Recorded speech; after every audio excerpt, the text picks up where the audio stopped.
pada bagian ini kita akan membahas bagaimana mengimplementasi CNN untuk klasifikasi image. Setelah mempelajari bagian ini, diharapkan Anda mampu menjelaskan bagaimana tahapan dalam implementasi CNN untuk klasifikasi image. Sebelum lanjut kepada materi inti, mari kita bandingkan antara arsitektur dense layer dengan convolution neural network atau yang disebut dengan COPNet. Pada dense layer, ini dipelajari pola global dalam ruang fitur inputnya. Jadi dense layer mempelajari pola global dalam ruang fitur inputnya.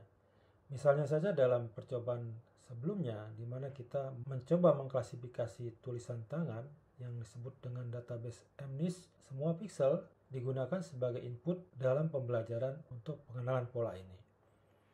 Nah, sebaliknya pada convolution layer, di sini dipelajari pola-pola lokal dalam hal misalnya untuk mengklasifikasi gambar, kemudian pola ini akan ditemukan di suatu jendela dua dimensi yang kecil, yang lebih kecil dari input. Sebagai contoh, gambar tulisan tangan angka 4 ini akan dipelajari oleh convolution layer.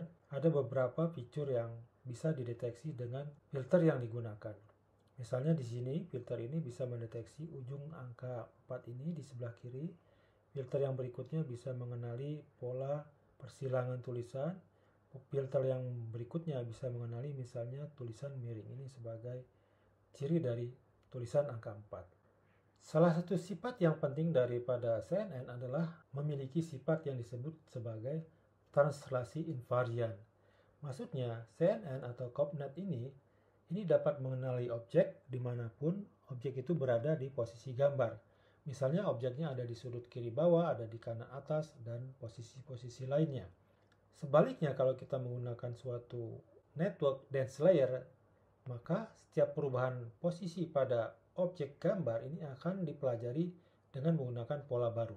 Jadi di sini COPNet ini merupakan cara yang efisien untuk memproses gambar. Artinya di sini kita membutuhkan lebih sedikit sampel pelatihan untuk mempelajari bagaimana merepresentasikan pola yang ada di dalam gambar. Jadi dia memiliki kekuatan generalisasi. Sifat lain daripada COPNet adalah mampu mengenali hierarki pola spasial. Misalnya saja pada lapisan konvolusi pertama mungkin akan dipelajari pola lokal seperti tepi ataupun edge. Kemudian pada lapisan lain, misalnya konvolusi kedua, mungkin akan mempelajari pola yang lebih besar. Misalnya pola yang lebih besar yang ada dari fitur lapisan pertama dan seterusnya. Dan dengan cara ini, maka CNN memiliki cara yang efisien untuk mempelajari konsep visual yang kompleks dan abstrak. Sebagai contoh, kalau kita lihat di gambar ini, di sini kita memiliki hierarki ya. Jadi sebuah kucing, gambar kucing mungkin memiliki komponen mata, hidung, dan telinga. Dan masing-masing ini itu dicirikan dengan masing-masing hiperlokal atau tepi ataupun garis tepi hiperlokal seperti ini. Jadi ini menyusun yang 1, 2, 3, 4, 5 ini menyusun objek mata. Sedangkan yang berikutnya mungkin menyusun hidung, yang berikutnya adalah tepi hiperlokal yang menyusun telinga. Dan masing-masing mata, telinga, dan hidung ini akan menyusun kucing. Dan ini merupakan suatu bentuk hierarki. Nah, di sini COPNet bisa mempelajari hierarki seperti ini. Proses konvolusi sendiri ini bisa beroperasi pada tensor 3D yang disebut sebagai feature map atau peta fitur. Jadi dia memiliki dua sumbu, tinggi dan lebar, kemudian memiliki sumbu lain disebut dengan channel atau kedalaman.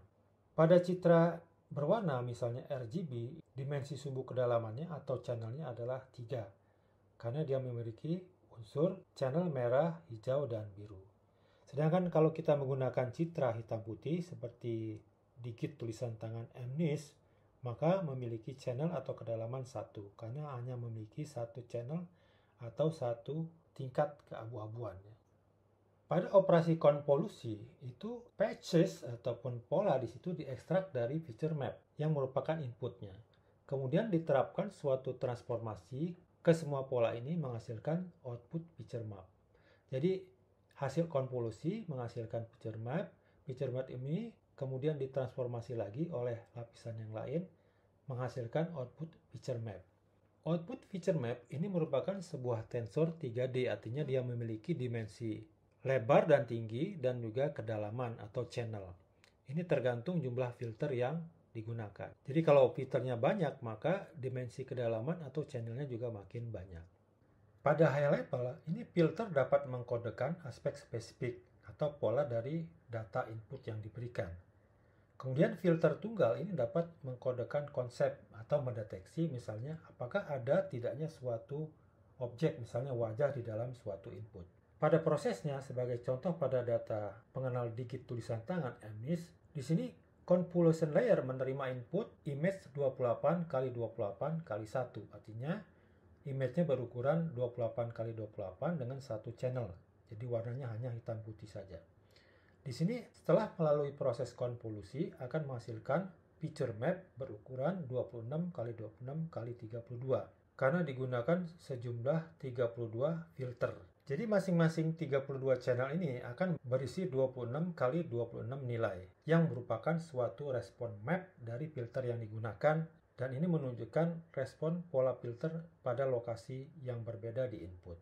Berikut adalah ilustrasinya. Ini adalah input image 28 x 28 dengan satu channel. Kemudian melakukan proses konvolusi dengan 32 filter. Maka output yang dihasilkan adalah senilai 32 buah feature. Jadi channelnya memiliki kedalaman 32 buah seperti ini. Berikut adalah contoh suatu respon map pada suatu output. Di sini original input adalah tulisan angka 0 misalnya. Kemudian digunakan filter 3x3.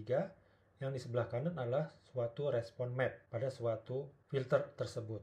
Nah, kalau digunakan 32 filter, maka akan dihasilkan sejumlah image yang berbeda dari bentuk ini. Yang disebut dengan tadi kedalamannya ada 32 channel tadi ya, ada 32 kedalaman. Itu terdapat pada respon map yang di sebelah kanan ini. Dalam proses konvolusi ini ditentukan dua parameter utama.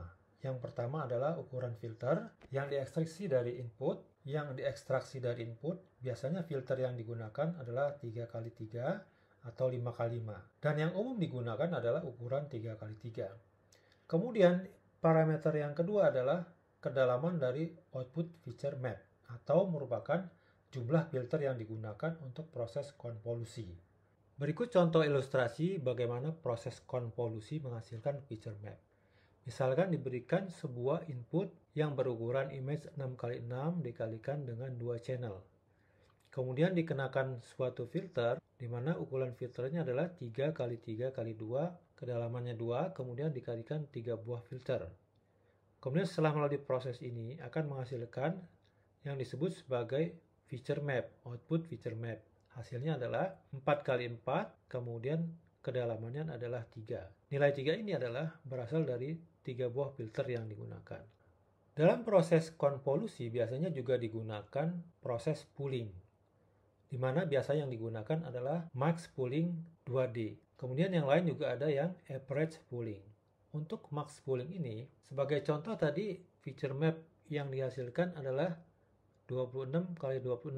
Ini diberikan sebagai input kepada lapisan pooling tersebut. Nah, kemudian digunakan sebuah pooling layer, misalnya 2x2, ini akan mereduksi ukuran feature mapnya yang asalnya 26x26. Setelah hasil operasi, ini akan menghasilkan 13x13 saja. Jadi fungsi dari max pooling ini adalah menurunkan sampel feature map secara agresif atau memperkecil jumlah neuron ya pada hasil output feature mapnya. Untuk konsep proses sendiri ini mirip dengan proses konvolusi dengan menggunakan filter dan biasanya dilakukan dengan jendela 2x2 ya, dan juga bisa menggunakan stride. Stride 2 ini adalah lompatan, jadi faktor 2 untuk melompat bergeser dengan 2 selisih ya, jadi tidak bergeser satu per satu pixel tapi langsung 2 pixel bergeser, kemudian jendelanya digeser 2 pixel lagi dan seterusnya. Nah, kemudian biasanya kalau konvolusi ini biasanya menggunakan suatu filter 3x3 dan tanpa stride, artinya pergeseran dari filter ini dilakukan pixel by pixel. Jadi sebagai contoh dari kiri atas geser satu pixel ke kanan dan seterusnya. Kalau max pooling tergantung stride-nya juga ya, seperti ini. Kalau stride-nya 2 berarti pergeserannya per 2 pixel. Kalau menggunakan jendela 2x2 dan stride 2, maka ini akan menurunkan peta fitur dengan faktor 2. Artinya memotong ukuran dari feature map menjadi seperempatnya ya. Sebagai contoh 26x26 sebagai input, outputnya menjadi 13x13. Demikian pembahasan kita bagaimana mengimplementasi CNN untuk klasifikasi image. Terima kasih.